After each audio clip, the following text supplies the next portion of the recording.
নমস্কার, আপনারা দেখছেন সময় 365 আর আমি তনুশ্রী। আজকের এই বিশেষ পর্বে আপনাদের জন্য রইল রাজ্য রাজনীতির এক গুরুত্বপূর্ণ মুহূর্তের সাম্প্রতিক চিত্র।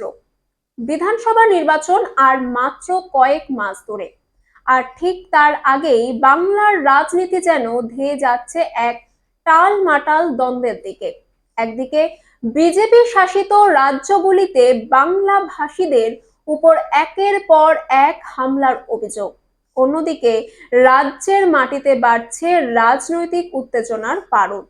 পথসভা, মিছিল, পাল্টাপাল্টি বিবৃতি, তীব্র রাজনৈতিক স্লোগান যেন রাজপথে হয়ে উঠেছে নির্বাচনী যুদ্ধক্ষেত্র। এই পরিস্থিতির মাঝেই এবার কড়া বার্তা দিলেন পশ্চিম মেদিনীপুর জেলা পরিষদের সভাধিপতি প্রতিভা রানী মাইতি। বাংলার পক্ষে এবার স্পষ্ট ও দৃঢ় অবস্থান নিলেন তিনি। চলুন সরাসরি শুনে নিন তার মন্তব্য। সংবিধান অনুযায়ী আমরা গণতান্ত্রিক অধিকারের নিয়েই আমরা বসবাস করি। সেই সংবিধান লঙ্ঘন করা একটা কখনোই রাজনৈতিক দলের হতে পারে না। রাজনৈতিক দল যদি মনে করে যে এই অধিকারকে খর্ব করার জন্য উঠে পড়ে লাগলে স্বার্থসিদ্ধি হবে, সেটা কখনোই হবে না যতদিন বাংলাতে মাননীয় মুখ্যমন্ত্রী মমতা বন্দ্যোপাধ্যায় আমাদের রয়েছেন। উনি তো অনেক পরীক্ষাই করলেন বাংলার উপরে, বিভিন্ন সময় ইডি সিডি সারদা নারদা নিয়ে করার পর 26-এর ভোটকে উপলক্ষ করে এই ভাষাকে নিয়ে তিনি উঠে পড়ে লেগেছেন। তবে একটা কথাই আপনাদের বলতে পারি, শিশুপাত বধ হয়েছিলেন, তার অন্যায়ের বিধানও এসেছিল।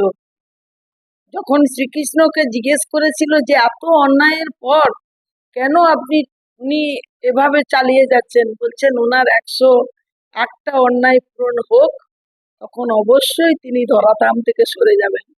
সেই রকম ওনাদেরও দিন প্রতীক্ষায় আছে। অবশ্যই মানুষ দেখছে আগামী দিন ওই শিশু বধের মতোই নিধন হবে অবশ্যই। কারণ আগেই রবীন্দ্রনাথ লিখে গেছেন, নানা ভাষা নানা মত নানা পরিধান, বিবিধের মাঝে এরও মিলন মহান। তাহলে জাতি ভাষা ধর্ম বর্ণ নির্বিশেষে আমাদের দেশ, সেই ভাষাকে নিয়ে যদি আজকে এই জায়গাতে নামাতে হয় তাহলে অবশ্যই তো করতে হবে। তার জন্য প্রত্যেকের একত্রিত হয়ে এই ভাষা আন্দোলনের বিরুদ্ধে একত্রিত হয়ে দাঁড়ানো উচিত। ডিটেনশন ক্যাম্পে নিয়ে যাবে, এটা একটা পাবলিকলি একটা সমস্যা করা, নিজেদেরকে একটা জাহির করার, কিন্তু আইনের পথে চলবে। অনেককে তো নিয়ে গেল, কিন্তু অবশ্যই তাকে আবার ফিরিয়ে নিয়ে আসা হলো তাদেরকে। অতএব যেভাবেই যাক না কেন স্বার্থসিদ্ধি হবে না, বিগত দিনেও হয়নি, বাংলাতে আগামী দিনেও হবে না, এখনো হবে না। কারণ যেহেতু আমাদের মাথার উপরে মাননীয় মুখ্যমন্ত্রী মমতা বন্দ্যোপাধ্যায় রয়েছেন, ওনারা যে কি বানাতে চান, ওনার তো রাম গড়তে গিয়ে রাবণ গড়েছেন, আবার কি বানাবেন ওনারাই জানেন।